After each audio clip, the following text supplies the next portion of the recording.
மாண்புமிகு பேரவைத் தலைவர்களே, நம்மளுடைய முன்னாள் விவசாயத்துறை அமைச்சர் விவசாயத்துறை மானியத்துக்கு போய் சொன்னாரு, அண்ணன் நேரு கிட்ட வந்து ஆயிரக்கணக்கான விவசாய நிலம் இருக்கு, அவர் அங்கேயே வந்து நெல் எல்லாத்தையும் போட்டு உற்பத்தி பண்ணிக்கிறாருன்னு. ஆனா ஒரு பரம ஏழையா இருக்கக்கூடிய மாதிரி அண்ணன் வந்து ரேஷன் கடையில தான் அரிசி சாப்பிட்றாருன்னு ஒரு தகவல் இன்னைக்குதான் அது தெரியுது. அதனால அதாவது என்னுடைய பதிவு நான் முடிச்சிடுறேன், நீங்க பேசும்போது நான் முடிச்சிடுறேன். எதற்கு சன்னக நெல் அரிசிக்கு அதிகமான ஊக்கத்தொகையும் பொது ரக அரிசிக்கு எதுக்கு விலை கம்மியும் அப்படிங்கிற ஒரு விவாதம் நம்முடைய முன்னாள் உணவுத்துறை அமைச்சர் வந்து ஒரு பதிவு பண்ணாரு. மாண்புமிகு முதலமைச்சர் மூத்த அமைச்சர்களை ஒரு 8 அமைச்சர்களை கூப்பிட்டு விவசாய சங்கங்களை வந்து சந்திக்க சொன்னாரு. நம்மளுடைய கம்யூனிஸ்ட் தோழர்கள்லாம் இருந்தாங்க. ஸோ அங்க விவசாய சங்கங்களோட பேசிட்டு இருக்கும் பொழுது அப்போ ஒரு கோரிக்கை கொடுத்தோம். உணவுத்துறையில ரேஷன் சிஸ்டத்துல அரிசியோடைய நான் சிறு வயசுலயே பிஹெச்ல இருக்கும் பொழுது ரேஷன் கடையில் போய் அரிசி வாங்கி சாப்பிட்ட குடும்பம் தான் என்னோட குடும்பம். அப்ப சாப்பிடும் போதே அரிசியோடைய அளவு வந்து எப்பயுமே பெருசா இருக்கும்.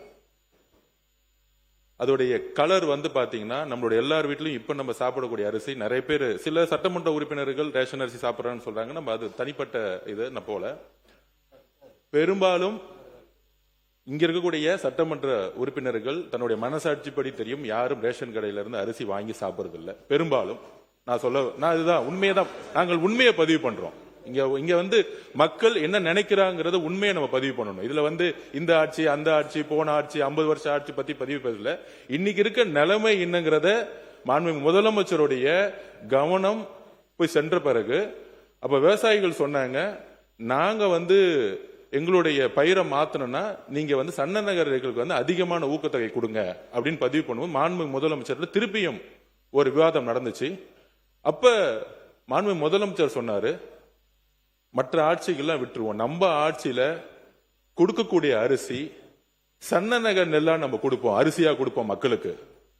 நம்ம ரேஷன்ல கொடுக்கக்கூடிய அரிசியை அனைத்து ரேஷன் கடையில் வச்சிருக்கக்கூடிய எல்லா மக்களும் முக்கியமாக தாய்மார்கள் வாங்கிட்டு போகக்கூடிய அரிசி அவங்க ஒரு அண்ணனா ஒரு அம்மாவுக்கு ஒரு அரிசி கொடுக்கிற இடத்துல அவர் சொன்னது, நம்ம கொடுக்கிற அரிசி அவங்க வீட்டுல சாப்பிடணும், சாப்பிடக்கூடிய அரிசியா மாத்தணும் சொன்னது எங்களுடைய முதலமைச்சர். இது உண்மை. இதற்குதான் சன்ன நகர் நெல் அரிசிக்கு அதிகமான ஊக்கத்தொகை கொடுத்து டெல்டா மாவட்டங்கள்ல இனிவரும் காலங்கள்ல பொது ரக நெல்லுக்கு பதிலா சன்ன நகர் நெல்லை வந்து பயிரிடணும், அவங்களுக்கு ஒரு ஊக்கம் கொடுக்கணும். அவங்க பயிரிட்டாதான் அதை வந்து நம்ம கரெக்டா வந்து ப்ரொக்யூர் பண்ணி மக்களுக்கு ரேஷன் கடையில கொடுக்க முடியும். ஏன்னா அவங்க அதிகமான வந்து உற்பத்தி வந்து பொது ரகம் பண்ணிட்டாங்கன்னா ரேஷனுக்கு வந்து நம்ம சரியான நெல்லை அரிசியை கொடுக்க முடியலங்கிறதுக்காக தான் சன்ன நெல்லை வந்து உற்பத்தி அதிகப்படுத்துறதுக்கு இது பதிவு பண்றோம். உண்மையாக சொல்லுகிறோம், தாய்மார்களுடைய வழியிலிருந்து சொல்றோம். இன்றைக்கு அதை மாற்றக்கூடிய ஒரு அரசாக 90% இன்றைக்கு அந்த அரிசியை வாங்கி யாரும் சாப்பிடுறதில்ல, இட்லி மாவு யூஸ் பண்றாங்க. அண்ணன் சொல்ற மாதிரி முன்னாடி நிறைய கடத்தல் நடந்துட்டு இருந்துச்சு, இதெல்லாம் தடுத்து ஆந்திராவுக்கு போயிட்டு இருந்துச்சு, கர்நாடகா போயிட்டு அதை தடுத்து நிப்பாட்டி இன்னைக்கு வரக்கூடிய காலத்துல சன்ன நகர் அரிசியை நெல்லை வாங்கி அதை கரெக்டா ஸ்டோரேஜ்ங்கிறது கிடையாது. இது இந்த அரசு அந்த அரசு சொல்லவல்ல. அதிகமான உற்பத்தி வரும் பொழுது தார்பாயை மூடி அப்படிதான் நம்ம ஸ்டோரேஜ் பண்ணி வச்சிருக்கோம். 30-40% தார்பாய் தான் மூடி வச்சிருக்கோம். அப்ப ஸ்டோரேஜை உருவாக்கக்கூடிய இடத்துல நம்மளுடைய உணவுத்துறை அமைச்சரும் சரி விவசாயத்துறை அமைச்சரும் சேர்ந்து வந்து தனி திட்டங்களை கொண்டு வந்துட்டு இருக்காரு.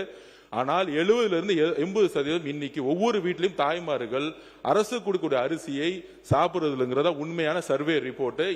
இந்த உண்மையை மாத்துறதுக்காக தான் இந்த சன்ன நகர் நெல்லுக்கான அதிகமான ஊக்கத்தொகையை முதலமைச்சர் அவர்கள் அனௌன்ஸ் பண்ணியிருக்காரு.